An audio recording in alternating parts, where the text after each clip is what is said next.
প্রিয় দর্শক, কেমন আছেন? আশা করছি ভালো আছেন। গণভোট নিয়ে একটা ভাইটাল প্রশ্ন। দেশের সাধারণ মানুষ এতদিন বলছে যে সরকারি কর্মকর্তারা ভোটের পক্ষে প্রচারণা চালাতে পারে না, এটা অবৈধ কাজ। বিভিন্ন মাধ্যমে আমরা সেটা শুনেছি, কিন্তু সরকার এটা কি জানে না? নির্বাচন কমিশন এটা জানতো না এতদিন। এখন নির্বাচন কমিশন বলছে গণভোটে সরকারি কর্মকর্তারা হ্যাঁ বা না এর পক্ষে প্রচারণা চালাতে পারবে না। এটা সাধারণ বিবেকের ব্যাপার। একটা সাধারণ বিবেক, বুদ্ধি, মেধা যাদের আছে তারাই বলে যে আমি আয়োজন করলাম, আমি আমার পক্ষে ভোট চাচ্ছি। এটা তো হয় না। জনগণ না যা ইচ্ছা তাই দিতে পারে, যা খুশি তাই দিবে। সরকার বলতে পারে যে আপনারা গণভোটে অংশগ্রহণ করুন। না বলার দায়িত্ব তো আপনার না। না ডিসাইড করবে তো জনগণ। গণভোটের আপনার আয়োজন করেছেন, এটা একটা প্রহসন, কিন্তু তবু আয়োজন করেছেন যেহেতু এটা তো আপনি প্রচারণা চালাতে পারেন না, আপনি উদ্বুদ্ধ করতে পারেন না যে আপনি এর পক্ষে ভোট দেবেন। সরকারি কর্মকর্তা যে প্রিজাইডিং অফিসার থাকবে সেই বলছে এর পক্ষে ভোট দেবেন, এটা কি হয়? যে জেলা প্রশাসক আছে সেই বলছে এর পক্ষে ভোট দেবেন, এটা কি হয়? প্রধান উপদেষ্টা বলছেন যে এর পক্ষে ভোট দেবেন, না থাকলে পৃথিবী বাংলাদেশ ধ্বংস হয়ে যাবে। তো বাংলাদেশ যেহেতু ধ্বংস হবে, সে এর ভোটটা রাখলেন কেন? আপনি এর পক্ষে প্রচারণা চালাচ্ছেন কেন? এটা সম্ভব না, কোনোদিন সম্ভব না। নির্বাচন কমিশন যাক দেরিতে হলেও কথাটা বলেছে, গণভোটে সরকারি কর্মকর্তারা বা না ভোটের পক্ষে প্রচারণা চালাতে পারবে না। ঠিক আছে, আসন্ন গণভোটে সরকারি কর্মকর্তারা বা না এর পক্ষে প্রচারণা চালাতে পারবেন না বলে জানিয়েছেন নির্বাচন কমিশন। ইতিমধ্যে এই সংক্রান্ত নির্দেশনা সব রিটার্নিং কর্মকর্তাকে পাঠিয়েছে সংস্থাটি।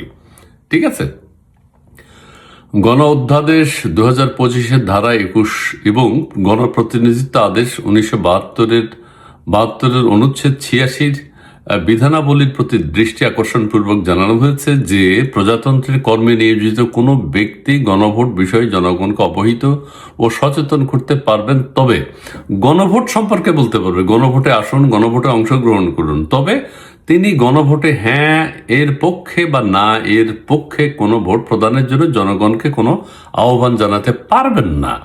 এটা একটা শিশুও বুঝে, আপনি ম্যাচ রেফারি, আপনি ফুটবলের ম্যাচ রেফারি, আপনি বলছেন আর্জেন্টিনাকে তোমরা গোল দাও, এটা তো হয় না। আপনি আর্জেন্টিনার পক্ষে খেলছেন বা ব্রাজিলের পক্ষে আপনি হুইসেল দিচ্ছেন, এটা তো হয় না। আপনি তৃতীয় পক্ষ, আপনি কোনো পক্ষকে গোল দেয়া না দেওয়ার ব্যাপারে কোনো ইনসিস্ট করতে পারেন না। কিন্তু আপনারা সরকার হিসেবে সেটা করছেন। এখন আপনি নির্বাচন আয়োজন করছেন, আপনি বলছেন যে আমাকে ভোট দাও। নির্বাচন কমিশন দেরিতে হলেও কথাটা বলেছে। নির্বাচন কমিশনের আরো আগেই এটা বলা উচিত। সরকারের পক্ষ থেকে ব্যাপক প্রচারণা চালানো হয়েছে। ইতিমধ্যে আমাদের উপদেষ্টারা গ্রামে গঞ্জে ছড়িয়ে গেছেন। আমাদের সরকারি কর্মকর্তারা ডিসি, এসপি, ওসি সবাই গণভোটের পক্ষে বলছে, প্রধান উপদেষ্টা সহ। এটা কোনোদিন সম্ভব না, কোনোদিন হয় না, কোনোদিন হবে না, হতে পারে না। যাই হোক,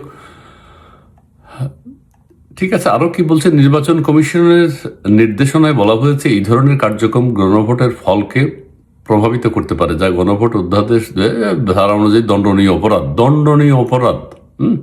উল্লিখিত বিধান অনুসারে প্রয়োজনীয় ব্যবস্থা গ্রহণের জন্য অনুরোধ করা হয়েছে। ঠিক আছে।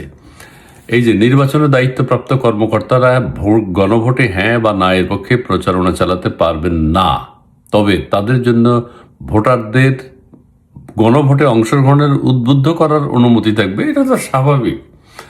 আপনিও বলতে পারেন, আমিও আপনাকে বলতে পারি না, আপনিও আমাকে বলতে পারেন না তুমি এর পক্ষে ভোট দিয়ে। আপনি বলছেন গণভোটের পক্ষে আসেন, গণভোটে অংশগ্রহণ করেন, না আপনার দায়িত্ব। আমি আপনাকে বলতে পারি, রিকোয়েস্ট করতে পারি এজ এ পাবলিক হিসেবে, কিন্তু সরকার বলতে পারে না। আমি বলতে পারি আপনি দিতে পারেন, না দিলে এই সুবিধা, দিলে এই সুবিধা, সেটা আপনাকে বলতে পারি, কিন্তু সিদ্ধান্ত আপনার।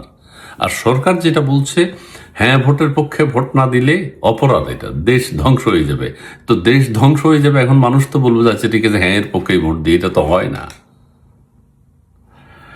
ঠিক আছে, সরকারি কর্মকর্তাদের যদি এই উপলব্ধিটা হয় আর কি, সেই আশা ব্যক্ত করে আজকের মতো এখানে শুরু হয়েছে। আল্লাহ, তুমি সরকারি কর্মকর্তা কর্মচারী আমাদের ডক্টর মোহাম্মদ ইউনূস সবাইকে বুঝার তৌফিক দান করো, আমিন।